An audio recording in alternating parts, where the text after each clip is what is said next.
we all know that we must restructure. I mean, it's either we restructure or we break. That means, say, you don't have to be a prophet to know that one. That is certain to come. Restructure or break up. Can you identify 3 of the most pressing problem of Nigeria that we can contextualize into our conversation? What would you say, Prof, if you have the solution on your left hand to fix the problem? What would you identify as 3 major Nigeria problems? The first one I will identify is lack of nationhood. Nigeria is a country still yearning for nationhood. What does that mean? What it means is that we are not united. We are still what Chief Obafemi Awolowo once called a piece of geographical expression. Ahmadu Bello once said it was a piece of historical mistake, because we were cobbled together on 1st January 2014 by Lord Lugard, the Southern and Northern Confederates, and the Lagos colony, after Nigeria had been given her name by a young British author who wrote in the London Financial Times of 8th January 1897, calling it Nigeria, that Niger area. Mm-hmm. That is first major problem. In other words, we were cobbled together through the direct and indirect rule system that we were operating, with all of us already enjoying our independence. The Benin Empire, the Oyo Empire, the Kanem Bonu Empire, the ancient Ife. We were already independent, having our own systems of government, and we were happy. Jaja Fopobu, Nana of Ichekiri, Oba of Beramin Ogbaise of Benin, who beat the British back with bare knuckles, for which he was deported to Calabar, where he lived and died 27 years later. So such people that were already used to their independence and ways of life, to put them together and say they cannot now discuss their future. Is it the reason for the agitation we see in Nigeria? This idea of lack of nationhood. In fact, it is the beginning and the end of it. I can assure you that you were talking about 3 problems. I identified that one major problem. If you don't have nationhood and nobody believes in Nigeria as a country, if I ask you, Shew, where are you from? You won't say I'm in Nigeria. You first quickly mention your village and then your state. Then you are filling a form. After asking you for your name, the next question is place of origin. You put it town, they say local government. You put it, they say state. You put it, then they say religion. You are already being typified. You are already being profiled to know whether what we want here can come to you or not come to you. But how do we resolve this? Because either we like it, you are an Ozekome. Yeah. You have your origin. Yes. You are of the Edo origin. Yes. And if you want to drill down, you can tell who your forefathers are. Yeah. I am on Okimbaloye, and I can also tell who my forefathers are. Yeah. But can we take away the fact that we are different tongues? Our tongues differ. No. And our presidents who have constituted conferences, at least 2 of the presidents have said, you can have every conversation, but the unity of Nigeria is non-negotiable. The former President Goodluck Jonathan said as much. In those kind of conversations, the fear of disintegration and some people wanting to exit the nation might start, don't you think? Now, I tell you, Shew, I am not saying every Nigerian should now be the same person. In fact, I've always argued, and I'm on record to say that of Professor Onigu Otite's 374 ethnic groups in Nigeria, through his demographic survey, he was a great sociologist that speak over 380 languages. Each of them must have a place and be respected in where he comes from. But when you want to roughing it over others, for example, like former President Buhari calling a whole ethnic group, one of the 3 largest ethnic groups, the Igbos, Southeast, as a dot in the cycle, What will you call me? A minority within a minority from Ijukwe, near Agenebode, Isako, East Local Government Area of Edo State. What are you going to call me? But in America, for example, they first ask you, what's your name? You tell them. They say, where are you from? We ask you, what do you mean? You mean where I work? Or where I schooled? Or where I live now? Or where I was born? Because each of them would have been different. But they regard themselves as Americans. So they have what you call faith in their country. We do not have faith in our country. How do we do that? And that is why when you go around on a Sunday, tomorrow is Sunday, today is Sunday. If you are go around, you will see different town unions. Where will you see a Nigerian union holding a meeting? So it's like the Bible. It says, seek ye first the kingdom of God and his righteousness, and all things shall be added. If we get it right constitutionally, because the present foundations are fundamentally damaged, they are damaged. I give you an example, Sheung. If you have a house that the walls are cracking, how do you repair the walls?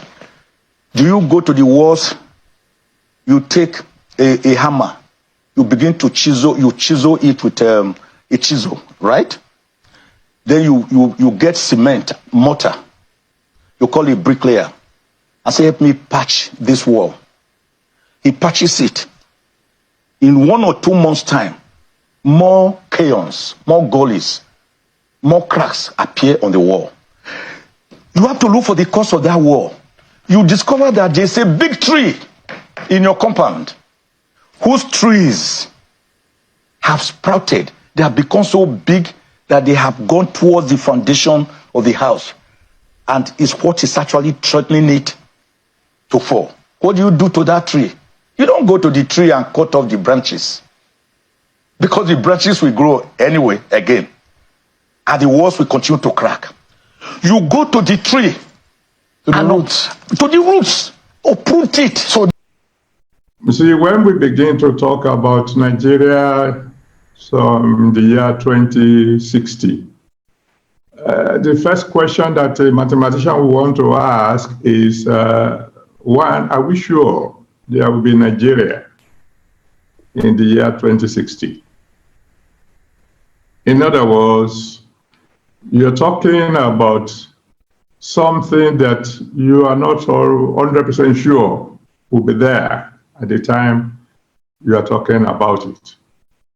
You see, because before we can begin to discuss Nigeria of 2060, we need to address the problems that we have right now, that if these problems are not solved, then this will be just an academic exercise.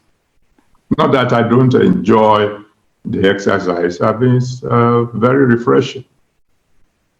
But you see, I think on one of the occasions when I was on a long flight from London to Singapore, a journey of about 13 hours or something, after you've eaten and you slept and you woke up and then discover you still have some 7 hours to go. Definitely you have time to fool around a little bit.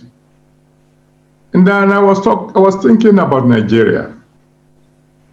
And I have these thoughts within myself, which I think I will just share with you.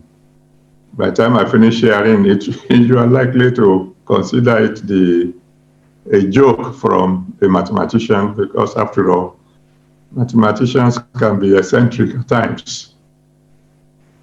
I just felt that why can't we have a system of government that is 100% Nigerian? unique to us. For example, we started off with the British system of government. Somewhere along the line, we moved over to the American system of government.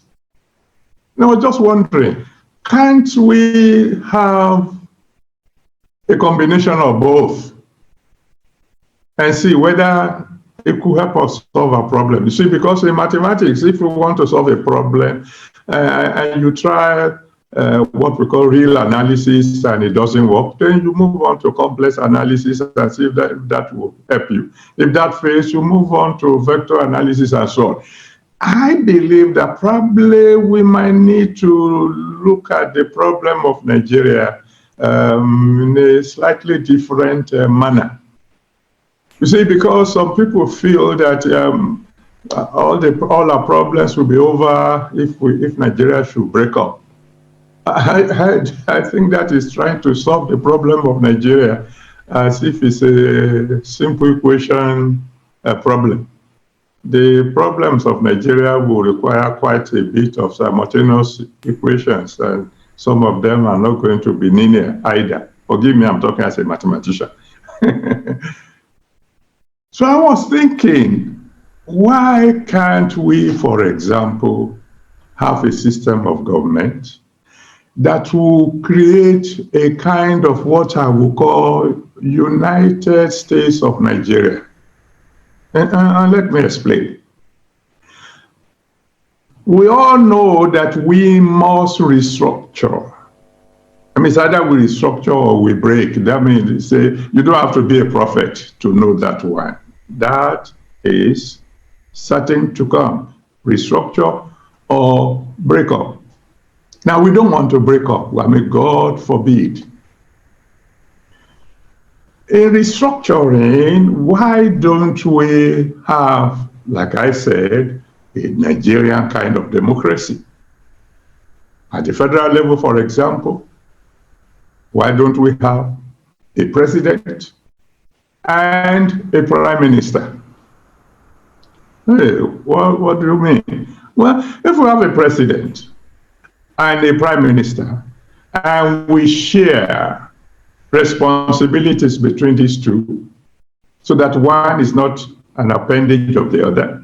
For example, if the president controls the army and the prime minister controls the police, if the president controls, shall we say, resources like oil and mining, and the prime minister controls finance and inland revenue, taxes and customs, etc., etc. You just divide the responsibilities between the two.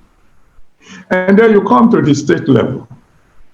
And at the state level, you have the governor and you have a premier.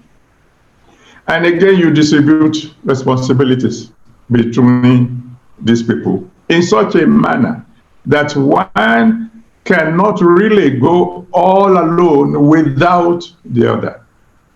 Maybe this is just a mathematical suggestion, and a mathematician can be eccentric, like I've said. Maybe we might begin to tackle the problem. And if we're going to adopt this model, which you eminent personalities will be able to talk about, I think then we will need urgently to restore what we used to call the House of Chiefs.